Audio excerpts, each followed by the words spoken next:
Hello everyone, कैसे हैं आप सभी लोग। मैं रितेश तिवारी एक बार फिर से एसपीआरजे शिक्षण संस्थान के इस यूट्यूब प्लेटफॉर्म पर आप सभी दोस्तों का हार्दिक स्वागत व अभिनंदन करता हूं।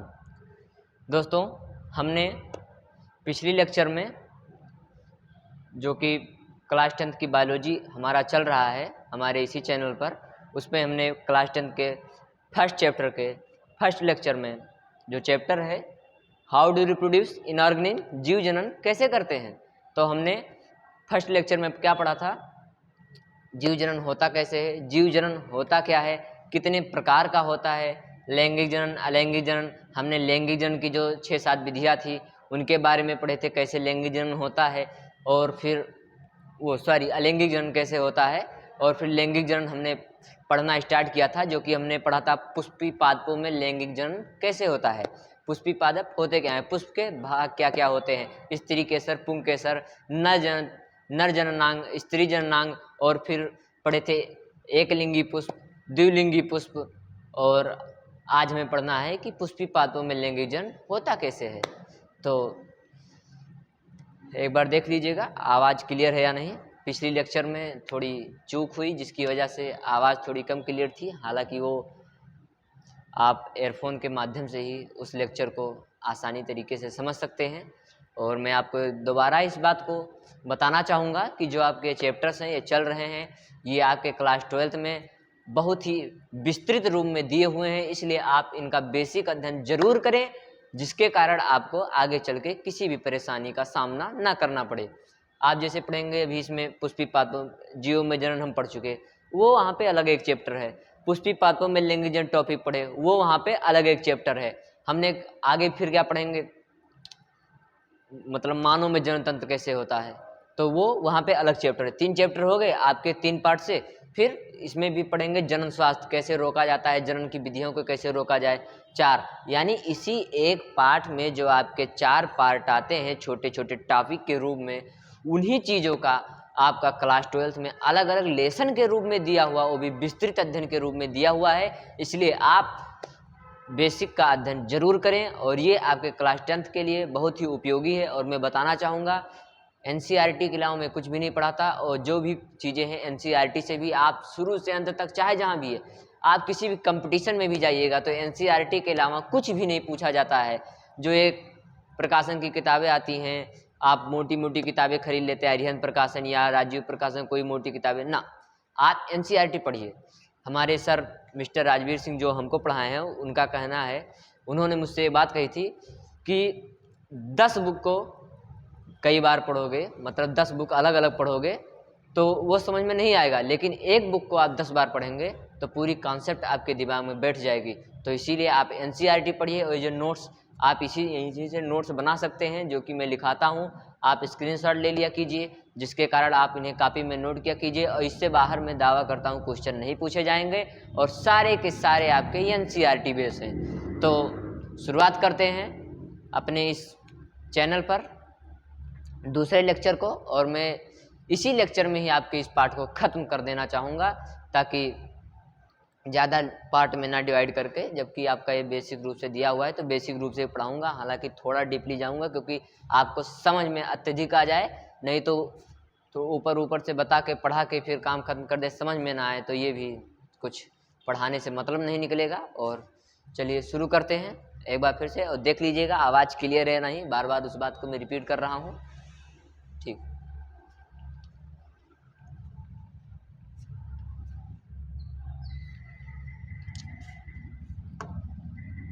सबसे पहले हमने वहाँ पे क्या पढ़े थे, हमने वहाँ पे उन चीज़ों का अध्ययन किया, जैसे पुष्पी पादप में कौन कौन से भाग होते हैं, क्या क्या होते हैं, और पुंकेसर क्या है, स्त्री केसर क्या है, वर्तिकार क्या है, अंडाशय क्या है। और अब हम पढ़ेंगे परागण क्या है। परागण क्या, परागकणों को पुंकेसर से वर्तिका की तरफ स्थानांतरित, जो परागकण हैं उनका पुंकेसर से वर्तिका तक जो स्थानांतरण होता है, उसी प्रक्रिया को हम क्या कहते हैं, परागण कहते हैं। वही प्रक्रिया आपकी परागण कहलाती है, यानी परागकणों का पुंकेसर से वर्तिकार तक स्थानांतरण की प्रक्रिया परागण कहलाती है। ये आपका पूछेगा तो अति लघुत्तरीय में पूछेगा बस, और इससे ज़्यादा इसकी औकात नहीं है, ठीक। अब क्या पढ़ते हैं, अब भाई परागण है तो ये दो प्रकार का होता है, लिखे नहीं,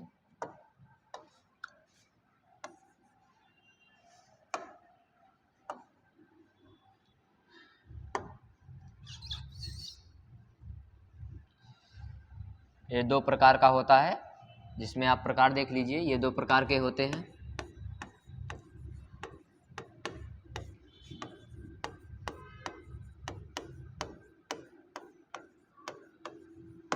number first, self pollination, cross pollination, यानी स्वपरागण और परपरागण।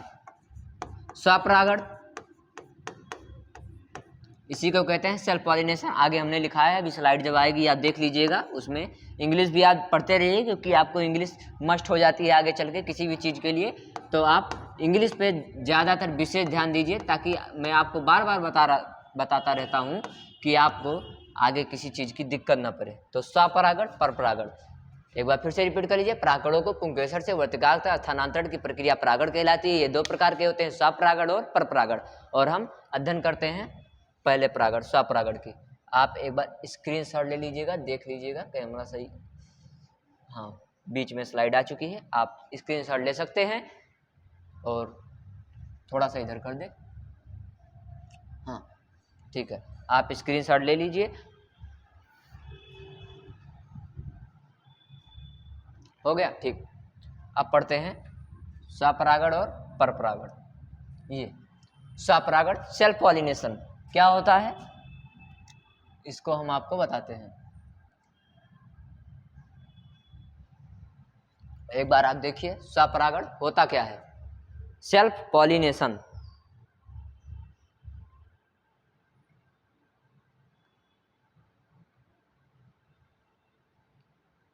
सेल्फ पॉलिनेशन, उसके बाद में आपका दूसरा आएगा क्रॉस पॉलिनेशन, यानी हम दोनों का अध्ययन करेंगे।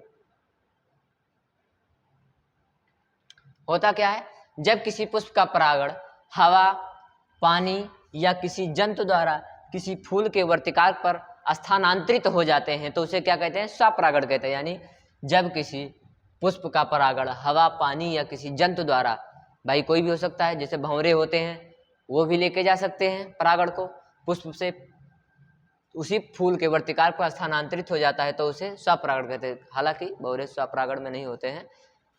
अब हम आपको इसका एग्जाम्पल बता दे रहे हैं कैसे होगा, एग्जाम्पल देख लीजिए। ये समझ लीजिए पुष्प है,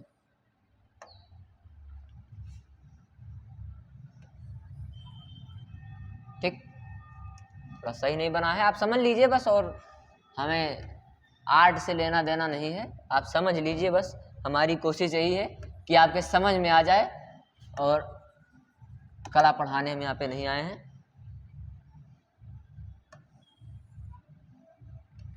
ये आपका वर्तिकाग्र था, थोड़ा कुछ ज़्यादा ही वैसा बन गया।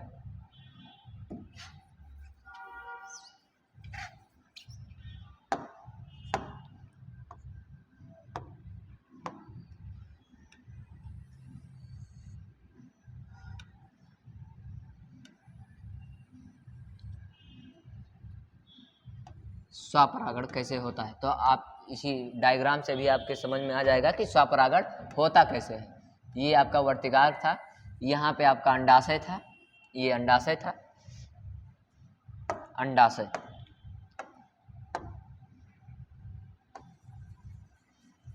ये आपका अंडाशय हो गया। अब हमने परिभाषा, आप एक बार देखिए, परिभाषा देखिए क्या लिखा हुआ है। किसी पुष्प का परागण हवा, पानी या किसी जंतु द्वारा उसी फूल के वर्तिकाग्र पर स्थानांतरित हो जाते हैं उसे हम स्वपरागण कहते हैं। अब देखिए, किसी पुष्प का, उसी पुष्प के, अब ये पुष्प है, परिभाषा आप समझते रहिए, हवा, पानी या किसी जंतु द्वारा उसी पुष्प के वर्तिकाग्र पर स्थानांतरित हो जाते हैं। परिभाषा देखते रहिए, हवा, पानी या किसी जंतु द्वारा, ये जो है इसका क्या है, पुष्प का परागण है, ये इसी पुष्प के वर्तिकाग्र पर स्थानांतरित हो जाते हैं। ये उसी पुष्प के वर्तिकाग्र पर जा रहा है, देखिए इधर, उसी पुष्प के वर्तिकाग्र पर ये जा रहा है।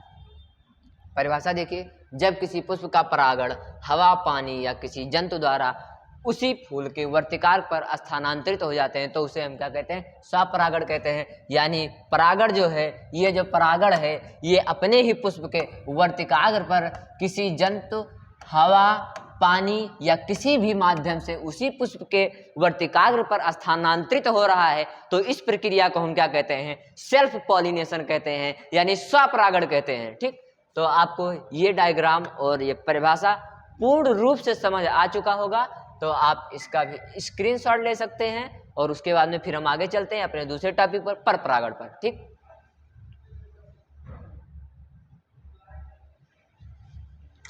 हाँ ठीक, देख लीजिए, आगे देखिए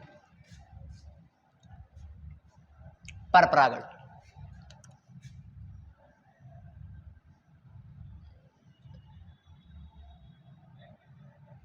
होता क्या है, दिखना चाहिए, खैर हाँ दिखना चाहिए, बस रहने दीजिए। जब किसी पुष्प का परागण हवा, पानी या किसी जंतु द्वारा दूसरे फूल के वर्तिकाग्र पर स्थानांतरित हो जाते हैं तो इस प्रक्रिया को हम परपरागण कहते हैं। यानी जब किसी पुष्प का परागण हवा, पानी या किसी जंतु द्वारा दूसरे फूल के वर्तिकाग्र पर स्थानांतरित हो जाते हैं, परपरागण कहलाते हैं। ठीक, तो इसको भी डायग्राम से ही समझा जाए, नहीं तो समझ में नहीं आएगा। हालांकि परिभाषाएं आपकी पूछी जाएंगी जरूर, इसी डायग्राम में समझा दें।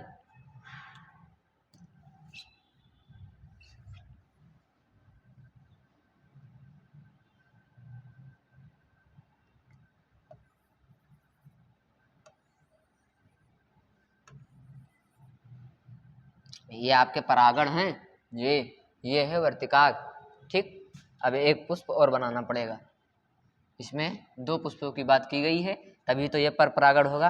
भैया हिंदी वाले तो सीधा समझ लिया करें, संधि विच्छेद से ही उन्हें आधी चीजें समझ में आ जाती हैं।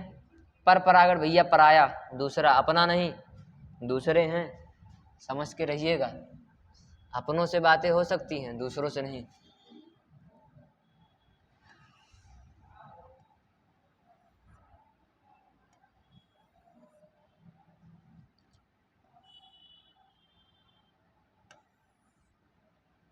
पराया है, समझ के पढ़िएगा। ये हो गया, थोड़ा सा देख। ठीक, हाँ अब परिभाषा आप देखिए, हम आपको दिखाते हैं। किसी पुष्प का परागण हवा, पानी या किसी जंतु द्वारा उसी पुष्प के वर्तिकाग्र पर स्थानांतरित हो जाते हैं, ये तो स्वपरागण हो गया। ये पर परागण, जब किसी पुष्प का परागण हवा, पानी या किसी जंतु द्वारा दूसरे फूल के वर्तिकाग्र पर स्थानांतरित हो जाते हैं तो उसे हम पर परागण कहते हैं। अब देखिए, इस पे स्वयं नहीं जाएगा, इसका जो है परागण दूसरे पुष्प के वर्तिकाग्र पर जाएगा, दूसरे के घर में जाएगा, ये अपने घर में भोजन इसको नहीं मिलेगा। ये इस पे जाएगा और ये इस पे जाएंगे, अपने पे नहीं जाएंगे। अब किस माध्यम से जाएं, ये तो उन पे डिपेंड करता है कि वो किस माध्यम से जा रहे हैं। ये किसी पुष्प का जो परागकण है किसी दूसरे पुष्प के वर्तिकाग्र पर जा रहा है फूल, तो ये क्या हो गया, पर परागण हो गया। ठीक, उसमें क्या था, ये जो थे स्वपरागण में आपके ये इसी पुष्प पे जा रहे थे। ठीक, लेकिन ये अपने पे नहीं, दूसरों के घर में जा रहे हैं, हस्तक्षेप कर रहे हैं, यानी दूसरों के जमीन जायदाद या किसी हकदारी पे अपना हक जमा रहे हैं, तो ये भाई बात गलत है। इसलिए अब भाई पर परागण हो रहा है तब होगा जरूर, अब वो तो हम क्या बताएं गलत है कि सही है, बट आप समझ में आपको आ जाना चाहिए।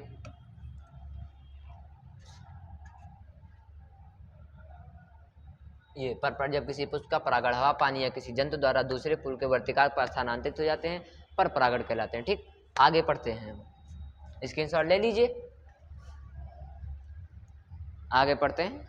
वीडियो रोक के स्क्रीनशॉट ले लीजिएगा, टाइम बहुत कम है।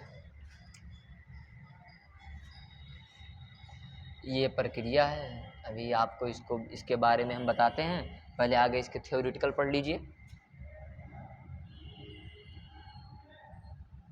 बहुत बड़े में लिखा हुआ है,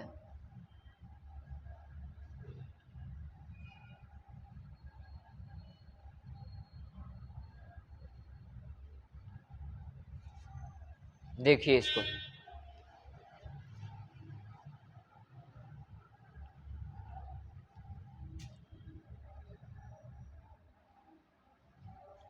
बीजांड निर्माण की प्रक्रिया कैसे होती है?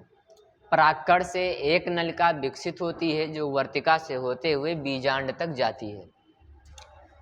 इसमें आपको ज़्यादा कुछ समझाने की जरूरत नहीं है। मैं इसी तरह से थ्योरेटिकल उस एनसीईआरटी में जो भाषा लिखी है शुद्ध हिंदी में लिखी हुई है, और उस भाषा को तोड़ के निचोड़ के एक सरल भाषा में परिवर्तन करना बहुत ही कठिन काम है।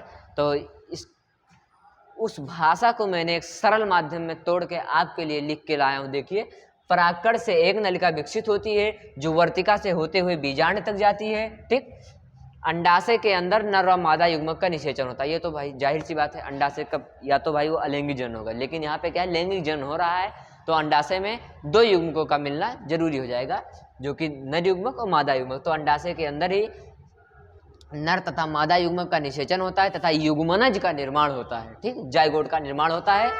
अब आगे देखिए, युग्मनज में विभाजन होकर भ्रूण का निर्माण होता है। बीजांड से एक कठोर आवरण विकसित होकर बीज में बदल जाता है। बीजांड से एक कठोर आवरण होता है जो विकसित होकर, अभी मैं चित्र के माध्यम से बता रहा हूँ, वो क्या हो जाता है, बीज में बदल जाता है। फिर आगे आप देखिए, अंडाशय फल में बदल जाता है तथा फूल के अन्य भाग झड़ जाते हैं, मुरझाकर गिर जाते हैं। जब अंडाशय आपका फल में बदल जाता है तो देखिए, कोई भी अगर पुष्प है, कोई पौधा है जो फूल दे के फल देता हो, कोई भी पौधा आप ले लीजिए, तो जब उसमें फल विकसित हो जाते हैं तो उसके पुष्प जो होते हैं वो मुरझाकर गिर जाते हैं, झड़ जाते हैं। तो क्या है, इसमें भी ऐसे है, अंडाशय फल में बदल जाता है तथा फूल के अन्य भाग झड़ जाते हैं, जैसे क्या, बाह्यदल, पंखुड़ी, पुंकेसर, वर्तिका एवं वर्तिकार। जब अंडाशय बीज में बदल जाता है तब ये सभी पार्ट मुरझाकर जमीन पर गिर जाते हैं। ठीक, तो हम आपको चित्र के माध्यम से बताएंगे, फिर आप इसका स्क्रीनशॉट लीजिएगा। देखिए, ये परागण है, इधर भी देखते रहिए, छोटा कर दें, नीचे थोड़ा कर दें। परागण से एक नलिका विकसित होती है जो वर्तिका से होते हुए बीजांड तक जाती है।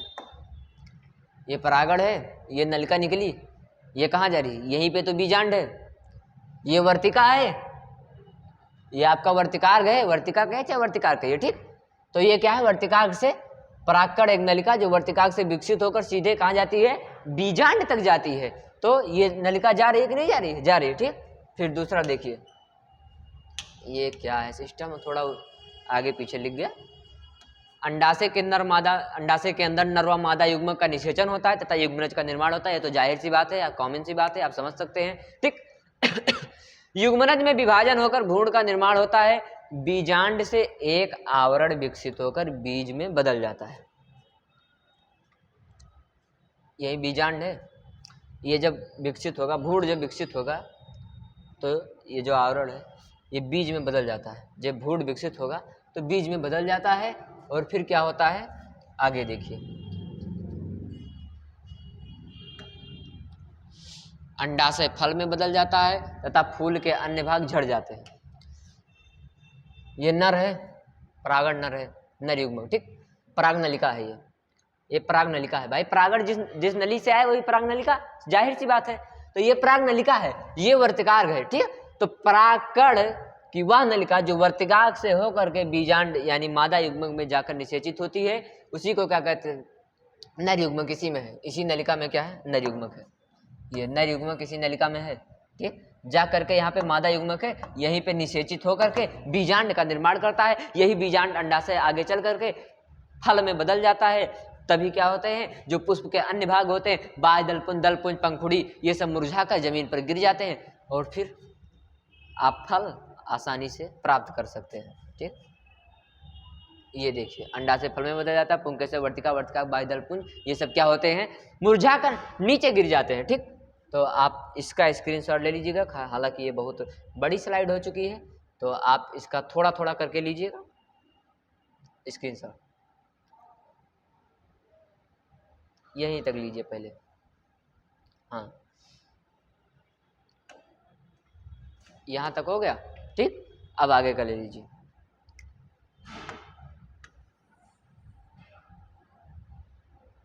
ये यहाँ तक का स्क्रीनशॉट ले लीजिए। ठीक, तो ये आपके हो गए। इसका टॉपिक आपका क्या था? ओ,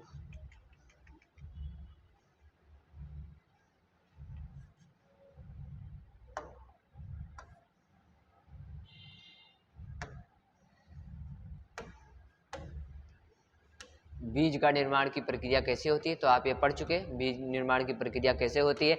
हालांकि आपको ये बात बहुत ही अच्छे से समझ आ चुकी होगी, बताने की ज़्यादा अब जरूरत नहीं रह गई, और आप इन सभी चीज़ों का अध्ययन करते रहिए और बहुत ही मेहनत से पढ़िए, लगन से पढ़िए। और अब हम आगे चलते हैं। हालांकि अब आपका एक सेक्शन, एक पार्ट जो होता है खत्म होता है, पुष्पी पादों में लैंगिक जनन द एंड होता है यहीं पे। और अब हम आगे चलते हैं मानव में जनन कैसे होता है। हालांकि लोग मानव हैं तो मानव में पढ़ना जरूरी है, और हालांकि बच्चों को अपने जनन स्वास्थ्य या जनन संबंधी प्रक्रियाओं में जानकारी होनी चाहिए, हालांकि जिससे आगे चल के देश विकसित हो सके, जो कि जनसंख्या की एक बहुत बड़ी प्रॉब्लम है, उसको भी मिटाया जा सके। आप पढ़ते हैं ये मानव में लैंगिक जनन। लैंगिक जनन नहीं होता है भाई, अलैंगिक थोड़ी होगा। मानव में लैंगिक जनन,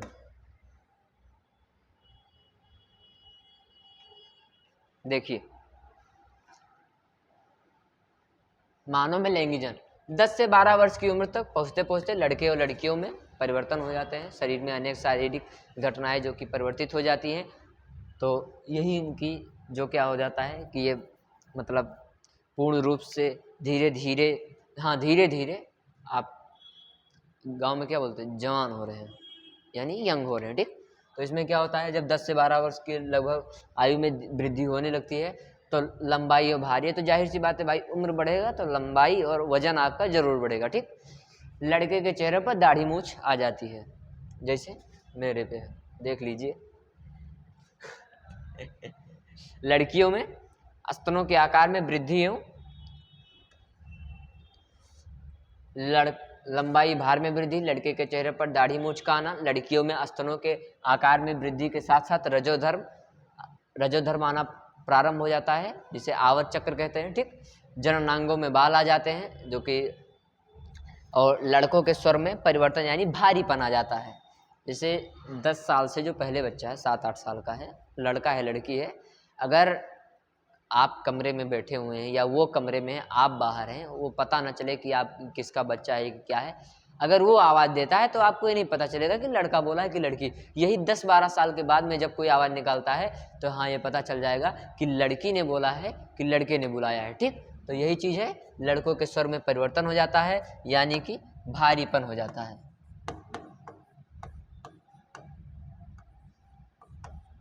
ठीक।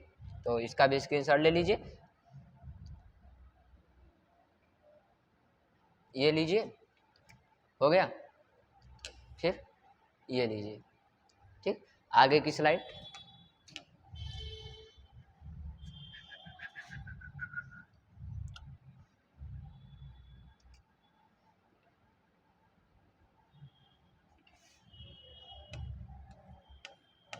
अट्ठारह 19 वर्ष की उम्र तक लड़के और लड़कियों में जन्म परिपक्वता आ जाती है। 18 से 19 वर्ष तक उम्र के लड़के और लड़कियों में जनन परिपक्वता आ जाती है, यानी वो जनन करने के लिए परिपक्व हो जाते हैं, ठीक। अब फिर पढ़ेंगे मानव नर जनन तंत्र। नर जनन तंत्र पढ़ेंगे, इसमें पार्ट क्या क्या होते हैं, एक जोड़ा वृषण होता है, एक जोड़ा शुक्रवाही नलिका होती है, शुक्रवाहिका होती है, एक शिशन यानी जिसे लिंग कहते हैं वो उपस्थित होता है। अब इनके बारे में पढ़ेंगे, आप इनका स्क्रीनशॉट या फिर वीडियो को पीछे करके देख लीजिएगा। फिर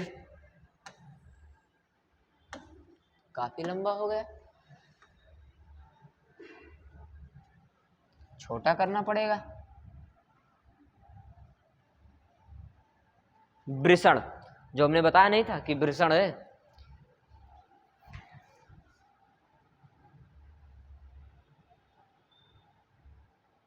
तो वृषण क्या है, उदर गुहा, यानी उदर गुहा किसे कहते हैं, पेट। पेट के बाहर वृषण कोश में उपस्थित होते हैं। कौन उपस्थित होते हैं, वृषण उपस्थित होते हैं, ठीक। ये एक जोड़ी तथा अंडाकार, इनकी संरचना कैसी होती है, ये एक जोड़ी होंगे यानी 1 पेयर यानी 2, दो होंगे तभी एक पेयर का निर्माण करेंगे। तो दो अंडाकार संरचनाएं होती हैं जो एक जोड़ी का निर्माण करती हैं। ये 2 से 3 सेंटीमीटर चौड़ी और 4 से 5 सेंटीमीटर लंबी होती हैं। ठीक। वृषण कोश का तापमान शरीर के तापमान से 2 से 2.5 डिग्री सेल्सियस कम रहता है। जो वृषण है, नहीं तो भाई निर्माण ही नहीं होगा, उसको शरीर से कम तापमान चाहिए ही चाहिए। तो यानी क्या होता है, वृषण कोश का तापमान शरीर के तापमान से 2 से 2.5 डिग्री सेल्सियस यानी 2.5 डिग्री सेल्सियस कम रहता है। फिर क्या होता है, वृषण ग्रंथि, उसमें ग्रंथियां भी होती हैं। वृषण ग्रंथि टेस्टोस्टेरॉन हार्मोन उत्पन्न करती है। अंडरलाइन कर लीजिएगा, क्योंकि मैंने अंडरलाइन कर लिया है, आप भी कर लीजिएगा, क्योंकि ये पूछा जाता है कि मानव में कौन से हार्मोन होते हैं, तो क्या होता है, टेस्टोस्टेरॉन होता है। और ये भी पूछा जाता है वृषण ग्रंथ में वृषण ग्रंथ कौन सी हार्मोन उत्पन्न करती है, तो टेस्टोस्टेरॉन हार्मोन उत्पन्न करती है। कार्य क्या होता है, शुक्राणु उत्पादन का नियंत्रण, लड़कों में यौनावस्था परिवर्तन, ये होता है टेस्टो हार्मोन। जो हार्मोन विकसित हो जाते हैं तो ये चीजें ऑलरेडी आ जाती हैं। ठीक, तो आप इन चीजों का देख लीजिए और फिर इनके भी स्क्रीनशॉट ले सकते हैं। वृषण, ठीक, वृषण कोश हो गया, शुक्राणु उत्पादन। अब आगे पढ़िए, शुक्रवाहिनी तो पहला था, ये हो गया आपका दूसरा, तीसरा।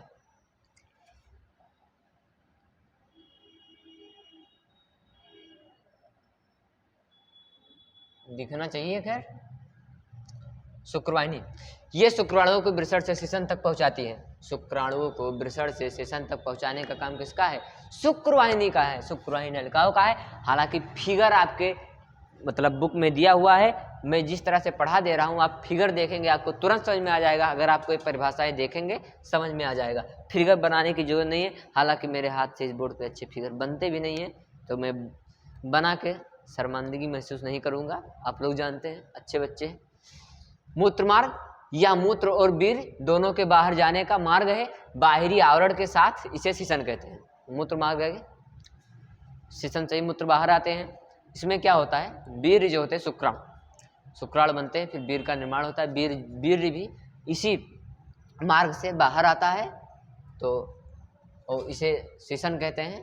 और फिर आप ये दोनों नोट कर लीजिए। आगे का देखिए, संबंधित ग्रंथियां, इसे संबंधित ग्रंथियां कौन कौन सी है ये भी देखिए, इंपॉर्टेंट। शुक्राशय ग्रंथ तथा प्रोस्टेट ग्रंथ अपने स्राव शुक्राणुओं में डालते हैं। शुक्राणु तरल माध्यम में आते हैं। शुक्राणु चिपचिपा होता है, तरल होता है, द्रव होता है। ये तीनों चीजें आप ध्यान कर लीजिए, द्रव होता है, चिपचिपा होता है, तरल होता है। ठीक, शुक्राणु तथा ग्रंथियों का स्राव मिलकर वीर बनाते हैं। जब शुक्राणु तथा प्रोस्टेट ग्रंथियां का जो श्रावण होता है वो मिल करके क्या बनाते हैं, वीर बनाते हैं। यहाँ पे प्रोस्टेट ग्रंथ होनी चाहिए,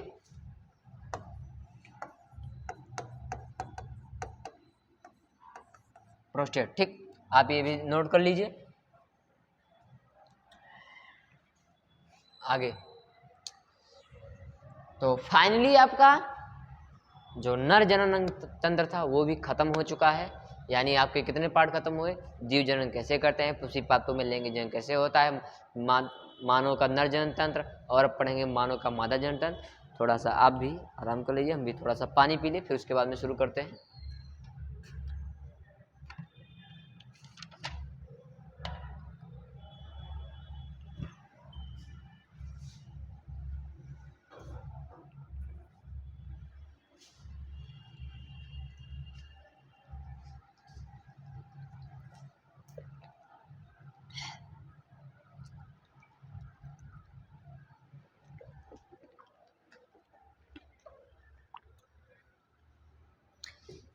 मादा जनन तंत्र, एक चीज़ आप लोगों को बताना चाहूँगा, इसकी स्लाइड नहीं बन पाई है, हालांकि टाइम नहीं था इसीलिए स्लाइड नहीं बन पाई है, तो इसके लिए मुझे लिखना पड़ेगा स्वयं ही।